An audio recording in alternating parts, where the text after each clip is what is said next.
Chemical bonds are electrical connections between two atoms, and these electrical connections are done with electrons, and the electrons are attracted to the nucleus of the other atom because electrons are negative and protons are positive. They are created by trying to achieve, that should say an octet, or 8 electrons around each atom.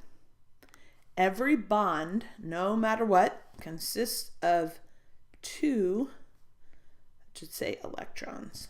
Compounds are always electrically neutral, which means all the positives and negatives add up to equal 0. So a single bond consists of 2 electrons that are paired. It's represented by a line. And a good example of something with a single bond is hydrogen gas. Hydrogen gas is just a hydrogen single bonded with another hydrogen, and this represents 2 electrons. A double bond is 4 total electrons. It's represented by 2 lines. So oxygen is a good example of a double bond. Oxygen is going to have 2 sets of electrons paired together. It'll also have something called lone pairs on it, and we'll talk about that a little bit later. Triple bond has 6 total electrons and is represented by 3 lines. A famous triple bonded atom or gas is nitrogen gas, which consists of 2 nitrogen atoms, triple bond, and lone pairs on the end.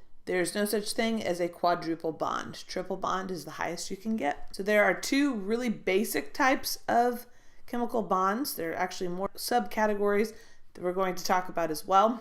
But the 2 main types are ionic and covalent, and we have talked about these terms in the past. In ionic compounds, electrons are transferred, and ionic bonds are composed of metals and nonmetals. Remember, metals are on the left side of the stairs, nonmetals are on the right side of the stairs on the periodic table. And they are electrolytes, which means they are charged when they ionize in water or dissolve in water. So if you take a compound like sodium chloride, dissolve it in water, you get sodium ions and chloride ions floating around, and that solution will conduct electricity. Salt water is a very good conductor of electricity. If you had something like aluminum chloride dissolved in water, you would get 1 aluminum with a 3+ charge and 3 little chlorines floating in there. Not all ionic compounds dissolve in water, just depends on whether or not they are soluble at certain temperatures. In covalent compounds, co means sharing, so electrons are shared.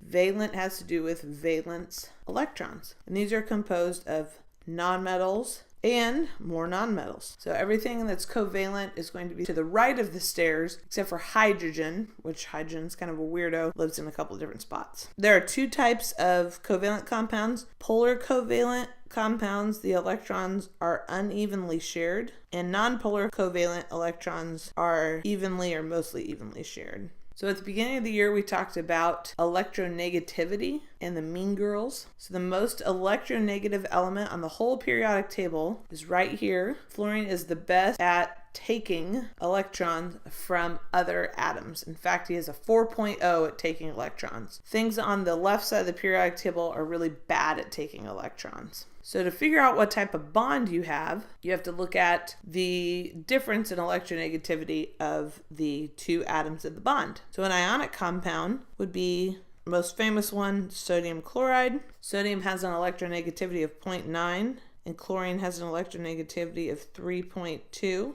So you get a difference of 2.3, which falls in the ionic range. So for something to be polar covalent, let's use a very famous example, water. So we have to look at the difference between hydrogen and oxygen. Hydrogen's 2.2, oxygen is 3.4, and that's a difference of 1.2. And nonpolar covalent, the most obvious example you could choose if there's a difference of 0, would be a diatomic gas like chlorine gas, because if you have 2 chlorines, and they're each 3.2, the difference between them is going to be 0. You don't have to memorize those ranges, but you just have to be able to look at the types of atoms in the compound and determine what kind of compound it is. You need to remember the different properties of ionic and covalent compounds, and some of these are pretty obvious because you've been around these types of compounds your whole life. You just may not have known their name. So think about salt when you think of ionic compounds. and it's very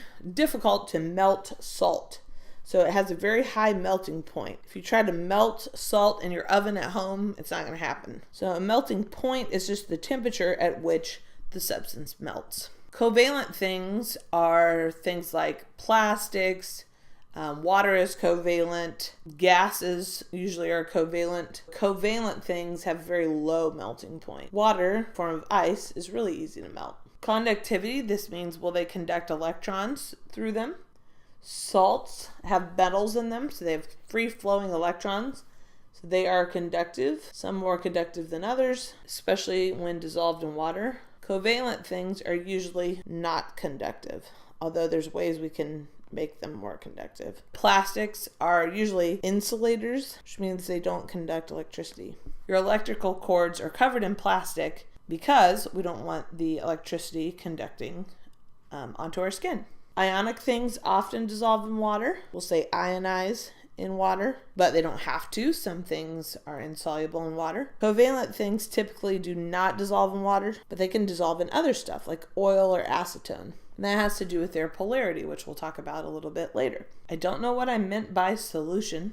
We're going to skip that. Ionic things dissolve in water. Covalent things can dissolve in a bunch of different stuff, but they can dissolve in sometimes oil, alcohol, acetone. It really is on a case-by-case basis. So here's some common examples of ionic things. You can see their crystal structure on the left. Most often, ionic things have a very rigid crystal structure, with positives and negatives in a lattice. And even if you hold salt up to your hands, a little salt crystal, you can see that it's in a cube shape. Covalent compounds can be all different kinds of things. They can be gases, they can be solids in a crystal shape as well, like sugar. And here's another gas. They can be liquids like oil or acetone. They come in all shapes and sizes. So usually ionic things are solids. Covalent things can be solids, liquids, gases.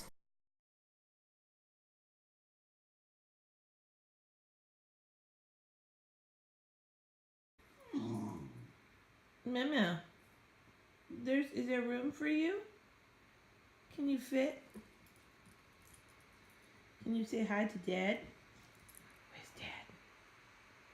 Where's Dad? Is he at work?